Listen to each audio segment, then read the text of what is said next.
What's going on, guys? In today's video, I'm going to be installing the ARP head studs, the decompression plate, and the oil return for the turbo. I'll do my best to give you guys a little bit of a detailed explanation on parts that matter, and other than that, just watch along and enjoy. If you guys have any other questions too, feel free to leave them in the comments below or message me on Instagram. So here you can see I'm putting red Loctite on the threads for the oil return. That is really important just so the nut doesn't back off and fall into the oil pan. If you watched in the previous video, you can see how I drilled this hole and the position it needs to be in for the turbo. It's a pretty simple process. Drill the hole, put the washers on it, slap it in there, tighten it up real good.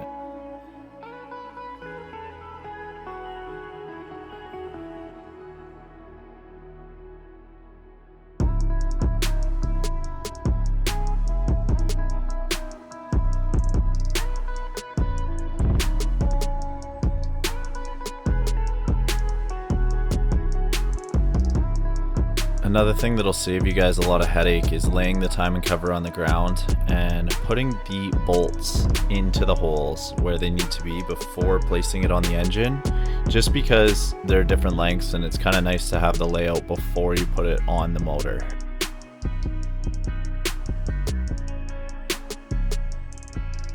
Once you got your timing cover good to go, it's time to install the timing chain guides. When you install these, just put them on really carefully because they are plastic and they like to break. Once they're in place, then you can move on to putting the cover on. I made sure the surfaces are really clean, there's no debris or anything. I put a little bit of RTV in the corners to make sure that the cover seals properly right where the sharp edges are. I also added just a skim layer of RTV where the gaskets are going to go to hold them into place for me because they're a bit of a pain in the butt to line up. I might have overdone it a little bit on the RTV, but it is what it is.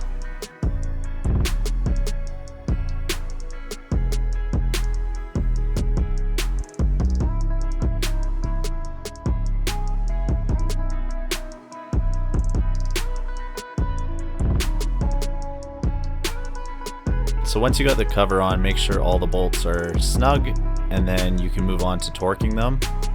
They all need to be torqued to 10 Newton meters. I'm using a digital torque wrench just because it makes things way easier and way more accurate. Also, doing it in a star pattern is just good practice. Also, don't forget your timing chain before you put the cover on. You don't want to make that mistake.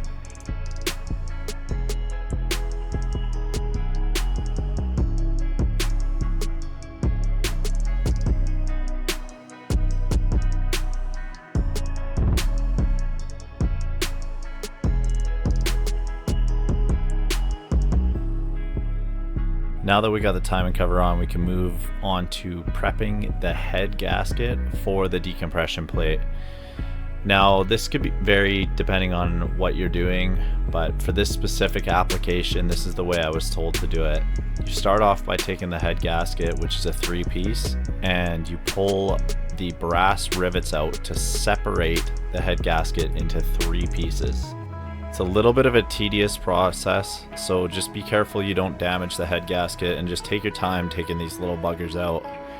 Once you have them out, then you can continue on to the next step. This thin metal piece that's in the middle will not be used. We'll be replacing that with the decompression plate.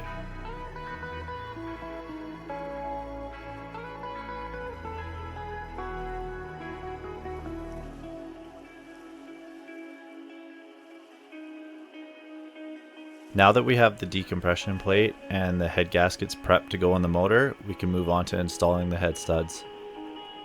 So one thing that's really important when you're installing the head studs is to make sure that the threads are really clean. What can happen is dirt, grime, oil, coolant can get caught down in the threads, and then when you go to torque these down, it will hydrolock and you won't get a correct torque setting.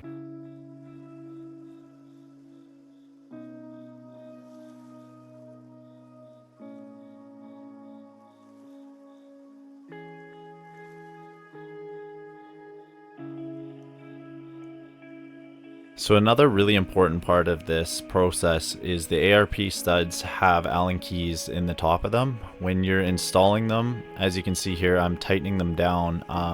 You're not supposed to torque these down to any kind of significant torque. They're just supposed to be hand tight and bottomed out. I'm just making sure here that I'm getting them to the right depth and making sure they're all the way down, but do not over torque them. They're just supposed to be hand tight plus a little.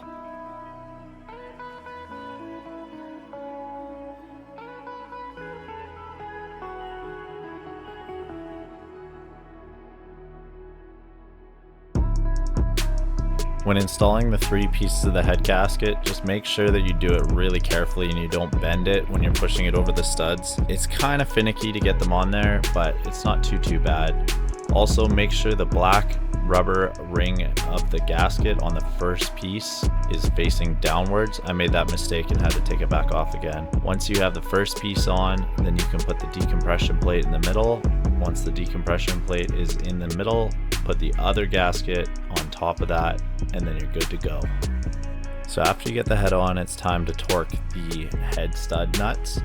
Basically for this, there's a 5-step procedure to do this, and each time you do it, it says to wait 15 minutes. I waited between half an hour to an hour per step, just because I wanted to make sure that the studs had cooled and settled to the position they need to be in. When you're doing this process, take your time, be careful, and follow the guide that comes with your ARP head studs, because it could vary depending on the application. When I did this, I left the cams in, which made it quite a bit more difficult to get the nuts onto the studs. If I was to do it again, I would definitely remove the camshafts. It would make it a lot easier. I ended up getting it done. Once you have all 5 steps done and the torques are all set, you'll have to wait a couple cycles once you get the engine running, warm, cool, and then re-torque them again. Other than that, that's pretty much it for the head install. I skipped the Vanos installation in the next video just because there's so many videos out there on how to do it. 50's Kid Garage, I'll tag his video here. He's really good. He has a really in-depth video on how to install the Vanos properly, so I highly suggest watching his install video to get that done. Other than that, that's pretty much it for this video. I will keep you guys updated, and yeah, we'll look forward to posting the next one.